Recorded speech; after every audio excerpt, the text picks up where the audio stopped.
So hello everyone and welcome back to the channel and to an opening where I have this box here which we are going to get into. This box came the other day and I have opened it. You know what I mean? I have actually opened it, but I haven't opened what's inside. I haven't taken a closer look at it. Now I bought this off of eBay.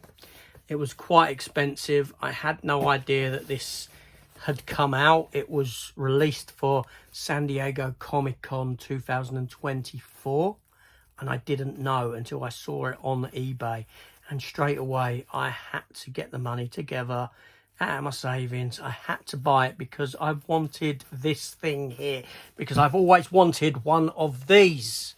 We're going to open it up. We're going to take a look. I ain't got to go far because I just have to open up the flaps. But inside we have this here, and I'm so excited by this. I don't know why. I just always wanted Marvel, the Marvel Comics character, to do one of these. Let's get him. Look at this. Look at this. Oh,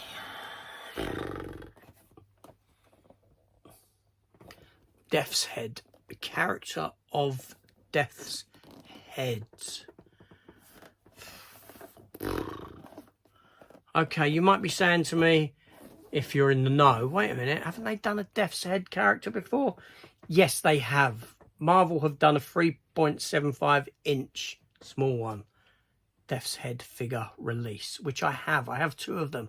I have one boxed, I have one unboxed, which is around the corner. Let me grab it.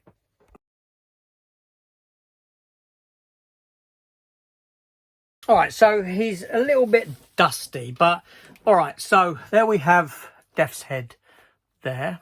And there we have the little tiny one that I've got. Okay, very dusty, very dusty. He's been on the shelf collecting dust. And where I've had a lot of work going on in the house, seriously, it's dusty in here. Where walls have been sanded down, etc, etc. It's taken ages to get the dust out of this house.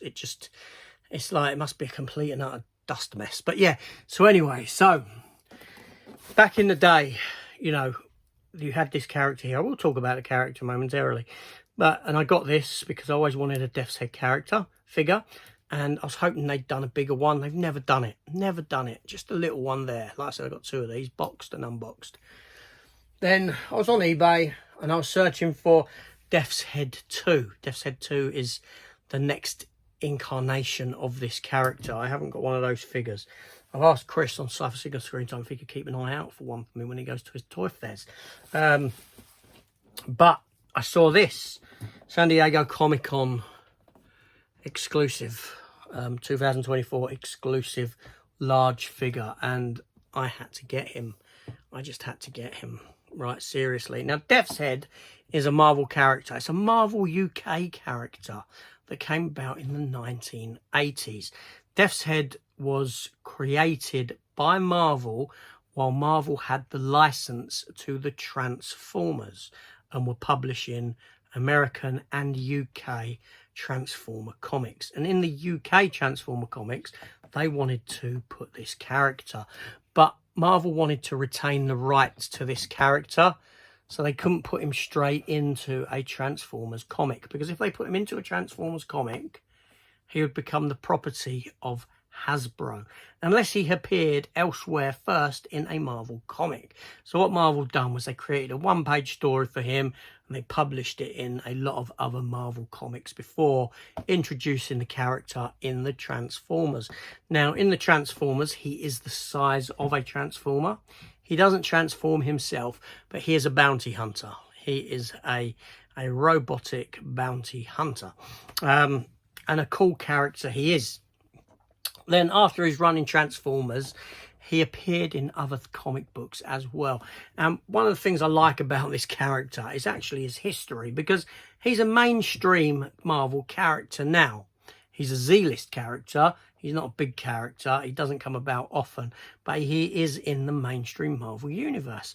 So he started off his origins in Transformers, essentially, with the exception of that one piece story that was just him on his own. He started off as a Transformers character.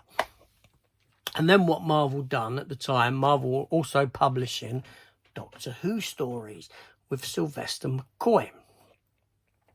He was the Doctor at the time, and the comics were based around him. And they'd done a story where this character crossed over with him, and he was still the size of a Transformer. But Sylvester McCoy's Doctor Who shrunk him down with his sonic screwdriver, shrunk him to the size of a man.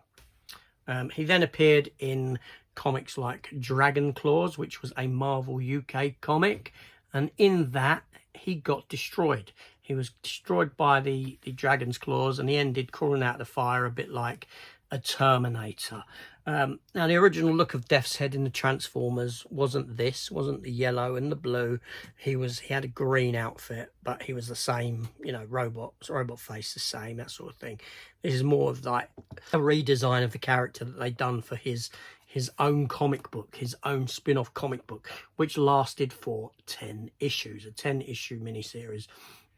Marvel UK Comics. He then got a one-off comic called The Body in Question, which is a large, oversized, painted graphic novel, which I do have as well. And he appeared in some other Marvel comics. He appeared in an issue or two of She-Hulk. I think he appeared in Fantastic Four, if I'm not mistaken. He had a What If comic there was a What If about himself. That came a bit later. And then what they decided to do was upgrade the character, change the complete look of him. They created a character called Death's Head 2. Death's Head 2, I didn't really like as much as this one. They tried to go a bit cooler with him, a bit more very Predator looking, almost, with the dreadlocks and robotic, and it was a bit different. It was a bit different than what we have here. But this is that classic iteration of the character that I know and love. I do have the original comic books of this. I do have the graphic novel signed by a couple of the creators behind this character as well, which came from a Comic-Con at one point. And yes, I had to get this figure when it came out because seriously, I just love the character of Death's Head.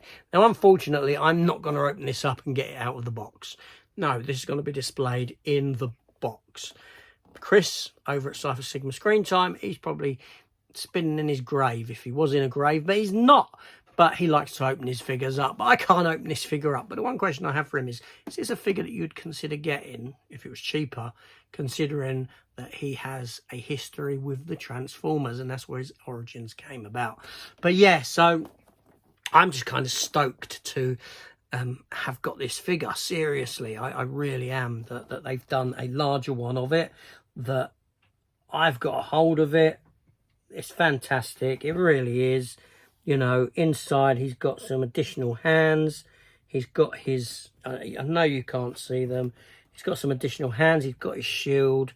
He's got his, like this character, he's got his club, or his mace. He's got his axe. Yeah, I'm just, really happy that this character has finally been given a large figure treatment. My life is complete with this one.